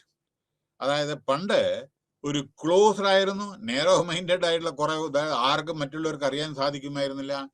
Closed ആയിരുന്നു, rigid ആയിരുന്നു, നിശ്ചയം, അതായത് ഒരു ദാർഢ്യം, അതായത് ഒരു കർക്കശ മനോഭാവമായിരുന്നു പണ്ടത്തെ ഭരണത്തിനും പല സമയത്തും പല രാജ്യങ്ങളിലും. അത് ഇപ്പോൾ ഓപ്പണായിട്ടും ഡീസെൻട്രലൈസ്ഡ് ആയിട്ടും ഫ്ലെക്സിബിൾ ആയിട്ടും ഡൈനാമിക് സിസ്റ്റമായിട്ടും പരിണമിച്ചിട്ടുണ്ട്. ഇതാണ്. പിന്നെ വേറൊരു കാര്യം എന്താണെന്ന് വെച്ചാൽ impact citizen participation in India. എവിടെ വരുന്നുണ്ടോ നോക്കട്ടെ. ഇവിടെ ബാക്കിയൊക്കെ നമ്മൾ കുറെ പറഞ്ഞതാണ്. ഓക്കെ, റൂറൽ ഗവേണൻസ് ഒക്കെ പറഞ്ഞു തന്നില്ലേ. ഇതൊന്നും ശ്രദ്ധിച്ചോളൂ. Citizen led environment impact. നമ്മുടെ Bhopal gas tragedy 1984 tragedy. Of course 1-2 ആഴ്ച മുമ്പേ ഒന്നോ രണ്ടോ ദിവസം മുമ്പേ ഞാൻ ആ ഭോപ്പാൽ സിറ്റിയിൽ പോയിട്ടുണ്ടായിരുന്നു. വളരെ ദുഃഖകരമായിട്ടുള്ള സ്ഥിതി. എന്താ വെച്ചാൽ ആ ഗ്യാസ് ട്രാജഡി 1984 വളരെ ശ്രദ്ധാപൂർവം കേൾക്കൂ. യൂണിയൻ കാർബൈഡ് ഇന്ത്യ ലിമിറ്റഡ്, അതിന്ന് ഒരു നമ്മുടെ ഇഗ്നറൻസ് ഉണ്ട്, ഡ്യൂട്ടി, ഹൈലി ടോക്സിക് ലീക്കേജ് വന്നു. Methyl isocyanate gas from the pesticides plant of union carbide India limited. 5 ലക്ഷം ആളുകൾ ഇഞ്ചേർഡായി. എത്ര ആള്? 5000 ആള് മരിച്ചെന്നാണ് പറഞ്ഞത്. 5000 ഒന്നും അല്ല. ആരെണ്ണം പോണ്? അവിടെ പോകാൻ പറ്റും. ഗ്യാസാണ്, ശ്വസിച്ചാൽ മരിക്കും. ലോകത്തിലെ ഏറ്റവും വലിയ ഇൻഡസ്ട്രിയൽ ട്രാജഡിയാണ്, ആക്സിഡന്റ് ആണ് Bhopal gas tragedy. Industrial accident പോരെ. നിങ്ങളുടെ ഇൻഫർമേഷന് വേണ്ടി പറയാണ്, ആ സമയത്ത് ട്രെയിൻ ഭോപ്പാൽ സ്റ്റേഷനും കൂടെ വണ്ടി ഓടുമ്പോൾ നമ്മുടെ സ്റ്റേഷൻ മാഷ് വണ്ടി നമ്മുടെ ഈ കൊടി പച്ചക്കൊടി കാട്ടിയിട്ട് നിൽക്കുകയാണ്. പച്ചക്കൊടി കാട്ടി ഇങ്ങനെ നീക്കിയിട്ട് അങ്ങനെ നിന്ന് മരിച്ചു. ഗ്യാസിന്റെ അപ്പുറത്താണ് ഗ്യാസ്. നമ്മുടെ വണ്ടിയുടെ loco pilot, okay, engine driver, എന്താ പറയാ, അയാള് ഓടിച്ചോടിച്ചുകൊണ്ട് വണ്ടി ഓടിക്കൊണ്ടേയിരിക്കുന്നു. പക്ഷെ ഓടിച്ചോടിച്ച് അയാള് ശ്വസിച്ചു മരിച്ചു ഓരോരുത്തർ. പക്ഷെ എത്ര പേരും മരിച്ചു അത് എണ്ണം പോണ്ടേ? ആരെ പോണവിടെ? കാരണം ഗ്യാസ് അല്ലേ, ആ പോണ ആളും പറ്റില്ലേ. അപ്പോ ഒരുപടി ആള് മരിച്ചു. പിന്നെ പ്രധാനപ്പെട്ട വേറൊരു ഘടകം, മരിച്ചിട്ട് ഇന്നും അതെ എത്രയോ ആളുകൾ ഇന്നും അഫക്റ്റ് ചെയ്തിട്ടുണ്ട്. അയാള് ആൻഡേഴ്സൺ ചെയർമാൻ കണ്ടമാനം പൈസ കോമ്പൻസേഷൻ ഗവൺമെന്റ് ഓഫ് ഇന്ത്യക്ക് കൊടുത്തു. എവിടെ പോയി ഒന്ന് ദൈവത്തിനറിയാം. ഇന്നും കിട്ടേണ്ട ആളുകൾക്കൊന്നും കിട്ടിയിട്ടില്ല. ഇന്നും ജനിച്ചു കൊള്ളുന്ന വരുന്ന കുട്ടികൾക്കും എത്രയോ നമ്മുടെ എൻഡോസൾഫാൻ മാതിരി കാസർഗോഡ് മാതിരി ആണ്, ഹിരോഷിമ നാഗസാക്കിയുടെ മാതിരിയാണ് പല കുട്ടികളും. എന്താ കാരണം എന്ന് വെച്ചാൽ പിന്നെ 3.5 കിലോമീറ്റർ റേഡിയസില് അവിടെ ഫാക്ടറിയുടെ സോയൽ, മണ്ണ്, ഗ്രൗണ്ട് വാട്ടർ, കിണറ് എല്ലാം കണ്ടാമിനേറ്റഡ് ആണ്. വെള്ളം കുടിച്ചാൽ എല്ലൊക്കെ പൊട്ടി ദ്രവിച്ചു പോകും. കാരണം ഇത് കലർന്നു പോയാല് പോരെ. കൂടുതലായി ഞാൻ പറയുന്നത് നിങ്ങൾ മുഷിപ്പിക്കുന്നില്ല. 3.5 റേഡിയസില് പുല്ല് മൂലം മുളക്കില്ല. അതായത് സോയല്, മണ്ണ്, കിണറില് വെള്ളം കുടിക്കാൻ പറ്റില്ല, കുളങ്ങളിൽ കുളിക്കാൻ പറ്റില്ല, കെമിക്കലാണ്. ഒന്ന്. അപ്പോ ഇതൊക്കെയാണ്. അപ്പോ അത് മാത്രമല്ല, വെള്ളം കണ്ടാമിനേറ്റഡ് ആണ്. Cancer, okay, and birth defect. കുട്ടികളെ കണ്ണ് ചെറുത്, മുഖം വീർത്ത്, ചോദത്തെ സ്കിന്ന്, അതേമാതിരി കയ്യിനും കാലിനും ബലമില്ലാതെ, ആയുസ് വളരെ കമ്മി, പ്രഗ്നന്റ് ആയിരിക്കുന്ന സമയത്ത് കുട്ടികൾ മരിക്കുക, അത് അങ്ങനെയൊക്കെയുള്ള അപകടങ്ങൾ അവിടെ വന്നിരുന്നു. അപ്പൊ സിറ്റിസൺ, അപ്പോൾ ഇവിടെ എന്താണെന്ന് വെച്ചാൽ ഇത് ശ്രദ്ധിക്കേണ്ടത്, ഇവിടെ കൂടുതൽ ഞാൻ ഇതിനെപ്പറ്റി പറയുന്നില്ല. അങ്ങനെ അനവധി സംഭവിച്ചിട്ടുണ്ട് നമ്മുടെ എൻഡോസൾഫാൻ. പക്ഷെ ഇത് ഈ ലോകത്തിലെ ഏറ്റവും വലിയ ഇൻഡസ്ട്രിയൽ ട്രാജഡിയാണ് ഭോപ്പാൽ. അപ്പൊ എന്തിനത് ഞാൻ ഇപ്പൊ പറഞ്ഞറിയോ, അവിടെ ജനങ്ങളെല്ലാം NGOസും എല്ലാം വളരെയധികം ജനനന്മയ്ക്ക് വേണ്ടിയിട്ട് പിന്നീട് പ്രവർത്തിക്കേണ്ടായി. അതായത് ആളുകളെ വീടില്ല, എല്ലാം പോയി മരിച്ചു കഴിഞ്ഞില്ലേ, എല്ലാം കുടുംബം മുഴുവൻ നാശമായില്ലേ. അതായത് ഈ ശ്വസിച്ച ആളുകളെല്ലാം മരിക്കില്ലേ, അപ്പോ കുടുംബം തന്നെ അവിടെ പോയി. അപ്പൊ ജനങ്ങൾ പാർട്ടിസിപ്പേറ്റ് ചെയ്ത് അവരെ സഹായിക്കാൻ വേണ്ടി വളരെയധികം പ്രയത്നിച്ചു ഓരോരുത്തരെ. മനസ്സിലായില്ലേ? അതാണ് പിന്നെ വേറൊരു കാര്യം, എൻവയോൺമെന്റ് ഇമ്പാക്ട് അസസ്മെന്റ് ചില സമയത്ത് നമുക്ക് റെഡി ആയിരിക്കണം. നാച്ചുറൽ കലാമിറ്റിയിലൊക്കെ നമ്മൾ ആ സമയത്ത് പോയിട്ട് തപ്പാൻ സ്ക്രൂ ഡ്രൈവറും, അതേമാതിരി ചില സമയത്ത് തീ കത്തണ സമയത്ത് ഫയർ എഞ്ചിനിൽ വെള്ളം ഉണ്ടാവില്ല. തീ കത്തുന്നതിന് വെള്ളം നിറക്കേണ്ടതാണത്. ആ സമയത്ത് വെള്ളത്തിന് വേണ്ടി ഓടുന്ന ചിലപ്പോൾ കിലോമീറ്റർ വേണ്ടി വരും. ഇപ്പൊ രാജസ്ഥാനിലോ മധ്യപ്രദേശിലൊക്കെ ആണ് എന്നുണ്ടെങ്കിൽ ചിലപ്പോ വെള്ളം കെട്ടാൻ കിലോമീറ്റർ വേണ്ടി വരും. അപ്പോ നമ്മൾ എന്താ ചെയ്യേണ്ട, ടൂൾ കിറ്റ്, അതായത് ആവശ്യമായ സാമഗ്രികളെ, ഓക്സിജൻ, ഇത് പിന്നെ കമ്പിളി, ഇതേമാതിരി നമ്മുടെ റോപ്പ്, മറ്റേത് ആളുകളെ രക്ഷപ്പെടുത്താം, മുകളിലത്തെ ബിൽഡിംഗിൽ നിന്ന് കീപ്പെട്ട്, ഇതിനൊക്കെ റെഡി ആയിരിക്കണം ഓരോ കലാമിറ്റീസിന്. സോഷ്യൽ മീഡിയ അടുത്തത്. ഇവിടെ ഇതിനു മുമ്പേ ഒന്നും കൂടി പറയണ്ട. അപ്പോൾ ഇമ്പാക്ട്, ഓരോരോ കാര്യങ്ങൾ ഇമ്പാക്ട് നമ്മൾ അറിഞ്ഞിരിക്കണം. അതായത് ഭൂകമ്പം ഉണ്ടായാൽ ഇതായിരിക്കും, വെള്ളപ്പൊക്കം ഉണ്ടായാൽ ഇതായിരിക്കും, ഗ്യാസ് ഇതേമാതിരിയുള്ള ഇതുണ്ടെങ്കിൽ തമിഴ്നാട്ടിൽ ഇതേമാതിരി ഉണ്ടായി, പെട്ടെന്ന് അവർ നിർത്തി, അതല്ലെങ്കിൽ അത് സ്പ്രെഡ് ചെയ്താകും. അങ്ങനെ തീ കത്തുന്ന സമയത്ത് അത് കെടുത്താൻ അതൊക്കെ നമ്മളെ പല പല പല പല പല പുതിയ മോഡേൺ ടെക്നിക്സ് ഒക്കെ ഉണ്ട്. വല്ല വെൽ ട്രെയിൻഡ് ആയിരുന്ന ആളുകള്, അതാണ് നാഷണൽ ഡിസാസ്റ്റർ മാനേജ്മെന്റ് ഇതുണ്ട്, ഓരോരോ സ്റ്റേറ്റിലുണ്ട്, നമ്മുടെ ഹോം മിനിസ്ട്രിയിൽ സെപ്പറേറ്റ് ഒരു വിങ് ഉണ്ട്, ഇതൊക്കെ ഉണ്ട്. ഓക്കെ, ടൂൾ കിറ്റ് വളരെ ആവശ്യമാണ്. ആ സമയത്ത് നമ്മൾ ഫയർ പ്രൂഫ് ഇതിനൊക്കെ നമ്മളെ ഓർഡർ ഇതൊക്കെ തയ്യാറാക്കി വെക്കണം. കാരണം ഇത് എപ്പോഴാണ് സംഭവിക്കും നമുക്കറിയോ. We cannot predict anything about the future. Anything can happen, ഇല്ലേ? പിന്നെ പൊല്യൂട്ടർ പേ പ്രിൻസിപ്പിൾ. പിന്നെ വേറെ കാര്യം, കൽപ്പിച്ചു കൂട്ടി ആരെങ്കിലും എന്തെങ്കിലും ചെയ്താൽ ആ നഷ്ടം വരുത്തിയ ആള് ഗവൺമെന്റിന് പൈസ കൊടുക്കണം. അതായത് നിങ്ങളുടെ ഇൻഡസ്ട്രിയിൽ നിന്ന് വെള്ളം വേസ്റ്റേജ് നദിയിലേക്ക് വിട്ടു വിചാരിക്കുക. ആ നദികളിലത്തെ മുഴുവൻ ഫിഷ് എല്ലാം ചത്തു, ജീവജാലങ്ങളും അതിന്റെ വെള്ളമാണ് മറ്റുള്ളവർ കുളിക്കുന്നത് നദിയിലാണ്. അപ്പൊ സ്കിൻ ഡിസീസസ് അങ്ങനെ പല. അപ്പൊ whoever did that, the particular company has to give compensation. That is called polluter pay principle. അത് ആര് പൊല്യൂട്ട് ചെയ്യുന്നു അവരുടെ ഉത്തരവാദിത്തമാണ് ഈ കാശ് കൊടുക്കേണ്ടത്. മനസ്സിലായോ? പിന്നെ വേറൊരു കാര്യം, അപ്പൊ അതായി. ഇനി ഇമ്പാക്ട്, വേറെ ഏത് പ്രൊജക്ട് വരുമ്പോഴും ആലോചിക്കേണ്ടത് ഇമ്പാക്ട് അസസ്മെന്റ്. അതായത് പിന്നെ ഈ പ്രൊജക്ട് വന്നാൽ, അല്ലെങ്കിൽ ഈ ഡാം പണിതാൽ, അല്ലെങ്കിൽ ഈ ബ്രിഡ്ജ് പണിതാൽ എന്താണ് ഇമ്പാക്ട്, സോഷ്യൽ ഇമ്പാക്ട്, അതും കൂടി നമ്മളെ ശ്രദ്ധിക്കണം. ഓക്കെ, പിന്നെ വേറൊരു കാര്യം, നമ്മുടെ media has to play an effective role. കാരണം എന്താണെന്ന് വെച്ചാൽ അവര് ജനങ്ങളെ അറിയിക്കുന്നതും അതേമാതിരി പിന്നെ ഇതുണ്ട്. പിന്നെ വേറൊരു കാര്യം, നമ്മുടെ ഇൻക്ലൂസീവ് ഗവേണൻസില് മീഡിയ വളരെ ഇമ്പോർട്ടൻറ്റ് റോൾ ആയിരിക്കണം പ്ലേ ചെയ്യേണ്ടത്. പിന്നെ വേറൊരു കാര്യം, ഭരണഘടനയിലെ നമ്മുടെ ചില ഇൻക്ലൂസീവ് സൊസൈറ്റി, നമ്മുടെ ഫണ്ടമെന്റൽ റൈറ്റ്, ഫണ്ടമെന്റൽ ഡ്യൂട്ടി, അതേമാതിരി ജുഡീഷ്യൽ റെമഡി, ഇതൊക്കെ നമ്മുടെ ഇൻക്ലൂസീവ് ഗവേണൻസ് ആണ്, നമുക്ക് അധികാരപ്പെട്ടതാണ് അതെല്ലാം, കേട്ടോ. പിന്നെ ജെൻഡർ ഇംബാലൻസ്, നമ്മുടെ ഇപ്പൊ ജെൻഡർ ഇംബാലൻസ് ഉണ്ട്, അത് മാറ്റണം. ലാക്ക് ഓഫ് സിറ്റിസൺ അവയർനെസ് മാറ്റണം. ലാക്ക് ഓഫ് ആഡിക്വേറ്റ് കപ്പാസിറ്റി അത് ശരിയാക്കണം. ബിൽഡിംഗ് ട്രെയിനിങ് കൊടുക്കണം. അതർ ഇഷ്യൂ ചാലഞ്ചസ് ഉണ്ട്, നമ്മുടെ എൻവയോൺമെന്റൽ dimension, social dimension, economic dimension, ഒക്കെ അത് നമ്മൾ കൂട്ടണം. പിന്നെ കോർപ്പറേറ്റ് സോഷ്യൽ റെസ്പോൺസിബിലിറ്റി, ഓരോ കമ്പനികളും പ്രോഫിറ്റിന്റെ ഒരു പെർസെൻറ്റേജ് നീക്കി വെക്കണം.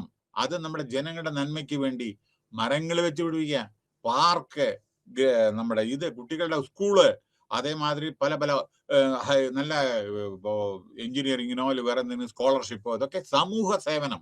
അപ്പോൾ ബാലൻസ് ഷീറ്റിലെ കോർപ്പറേറ്റ് സോഷ്യൽ റെസ്പോൺസിബിലിറ്റിക്ക് വേണ്ടി ഇയർമാർക്ക് ചെയ്തിട്ടുണ്ട്. ചിലത് പ്രോഫിറ്റ് എത്ര കിട്ടിയെന്നുണ്ടെങ്കിൽ അതിൻ്റെ ഒരു ഇത്ര പെർസെൻറ്റേജ് ഇതിനു വേണ്ടി ഇയർമാർക്ക് ചെയ്യണം. അപ്പോൾ അതായി പ്രോആക്റ്റീവ് അപ്രോച്ച് സോഷ്യൽ, അതായി. പിന്നെ പ്രത്യേകിച്ച് ശ്രദ്ധിക്കേണ്ടത്, നമ്മുടെ ഇത്തരത്തിലുള്ള കമ്പനികളിലെ ഡിഫറൻ്റ്ലി ഏബിൾഡ് പോപ്പുലേഷനെ നമ്മൾ കൺസിഡർ ചെയ്യണം. ട്രാൻസ്ജെൻഡറിനെ കൺസിഡർ ചെയ്യണം. വൾണറബിൾ ആളുകളുടെ, അവരുടെ മാർജിനലൈസ്ഡ് ആളുകളെ സഹായിക്കണം. ഇൻഈക്വാലിറ്റി റിഡ്യൂസ് ചെയ്യണം. സർപ്ലസ് ഫണ്ട് നമ്മൾ ഇതേമാതിരി നല്ല കാര്യത്തിന് വേണ്ടി നമ്മൾ ഉപയോഗിക്കണം. പിന്നെ റൂറൽ ഗവേണൻസ് പ്രോപ്പറായിരിക്കണം. ഗ്രാമപഞ്ചായത്ത് വളരെ നല്ലതായിരിക്കണം. ഗവൺമെന്റിന്റെ, പ്രധാനമന്ത്രിയുടെ പല പല പല സ്കീമും ഉണ്ട്, അതെല്ലാം നല്ല പ്രയോജനം, ജനങ്ങൾക്കുള്ള അവയർനെസ് പറഞ്ഞു കൊടുക്കുക. ഇതൊക്കെയാണ് ഗുണങ്ങൾ എന്ന്. പിന്നെ പാർട്ടിസിപ്പേഷൻ ചെയ്യുക.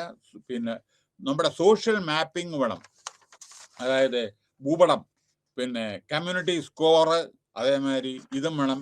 പിന്നെ വേറൊരു കാര്യം, ഈ ഒക്കെ ചില ഫ്ലഡിന്റെ ഇതിൻ്റെയൊക്കെയാണ്. അപ്പൊ social media plays a vital role. Okay, ഇനി പ്രധാനപ്പെട്ട ചാലഞ്ചസ്, ജെൻഡർ ഇംബാലൻസ് പറഞ്ഞു, ലാക്ക് ഓഫ് സിറ്റിസൺ, ഇതെല്ലാം ഞാൻ പറഞ്ഞു. അടുത്തത് ഇവിടെ കൺക്ലൂഷനിൽ, the process of advancing people's participation to reexamine the capacity of state and non-state actors with the sustainability being the mission of state and non-state adequate. അപ്പോൾ അതിനെ പറ്റിയിട്ടാണ് പറയുന്നത്. Democracy can become feasible and futile without the presence of formal and informal linkage of citizens. Citizen participation വളരെ ആവശ്യമാണ് ഈ ഡീസെൻട്രലൈസേഷനിലും ഗവേണൻസിലും. Thank you.